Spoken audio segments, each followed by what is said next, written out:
first. But there's going to be a big bump here and a little bump here. Okay. If you guys want, you should maybe look at another brain. It will be a little clearer. Yeah. So but this is the pons, the big belly. The big bump. The little bump is the medulla oblongata, and then whatever extends off that is spinal cord. Oh, okay. Okay. All right, so you're going to skip that. So you guys are looking at the internal view now, right? Let me see which side you got that's better.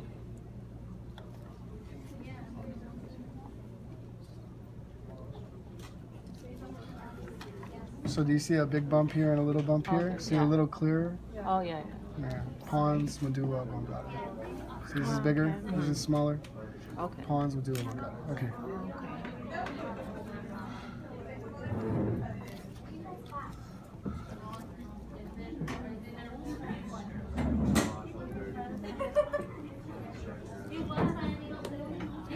And you guys did a pretty nice job.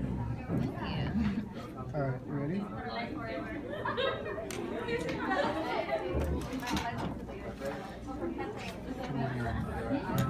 All right, so you got your cerebrum up here, okay?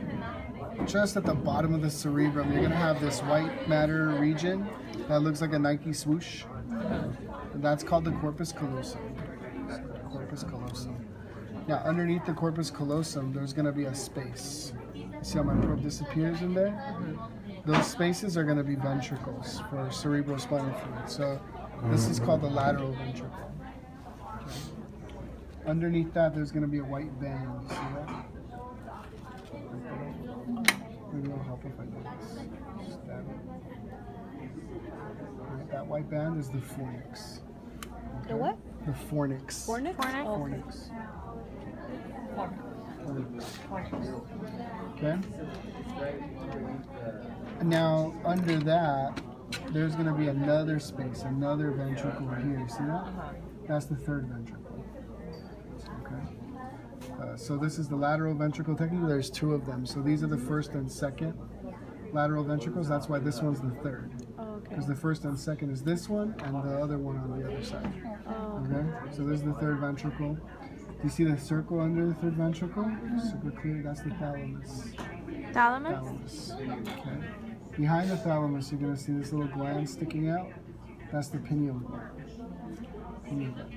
Okay. Now, this is the trick, because right here is the hypothalamus, and when you look at it, it doesn't look like anything. Okay? So the trick is to find the hypothalamus no matter what. You find the thalamus, and then you find the optic chiasma. Okay?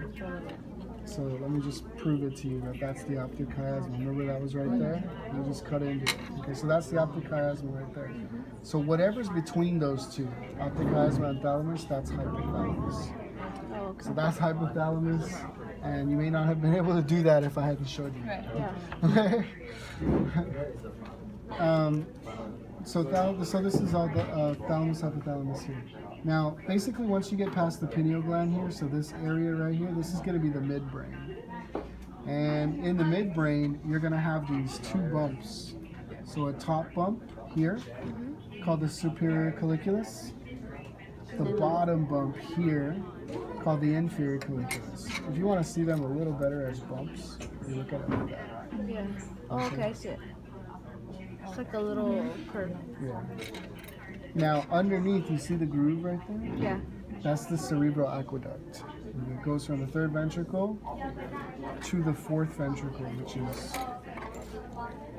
which is this space right here. Okay. Now, this bump right here, that's the pons. This is the medulla oblongata that we saw before. This right here is the cerebellum. You see the little white tree inside of it? That's called white matter. And the white matter of the cerebellum is called the arbor vitae, which means tree of life. What is it called? Arbor vitae. Arbor vitae, tree of life? Okay.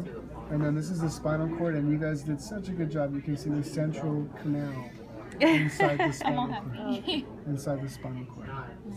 Okay? That's everything. Thank you.